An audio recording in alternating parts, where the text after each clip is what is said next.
bismillah barke borom Touba. asalaamaaleykum wa rahmatullah. noo ngi leen di nuyu bu baax di leen ziyaara. gannaaw loolu yi seen naafile guddik tey gii di guddik fukkeel gi ak benn ci weeru koor. Serigne Souhaïbou Mbacké nee na guddik fukkeel gi ak benn ci weeru koor ku ci julli ñeenti rakaa bu ci ne nga jàng fatiha benn yoon, jàng inna anzalnaahu ba saaru jeex juróom-ñaari yoon, jàng xul yaa ayyuhal kaafiruuna ba saaru jeex juróom-ñaari yoon, jàng xul huwallaahu ahad ba saaru jeex juróom-ñaari yoon. boo sëlmalee nga wax laa xawla wala quwwata illa billahil aliyyil azim juróom-ñaar fukki yoon.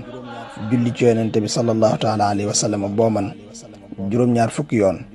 ku def loolu dees na ko jéggal bàkkaaram yu njëkk ak yu mujj, te laaye ju ci nekk dees na ko ci bindal tuyaabay jaamu yàlla ak am at, te dana mel ne itam ku goreel junniy jaam, saraxe junniy diinaar, reggal junni ñu xiif, woddu junni ñu rafle.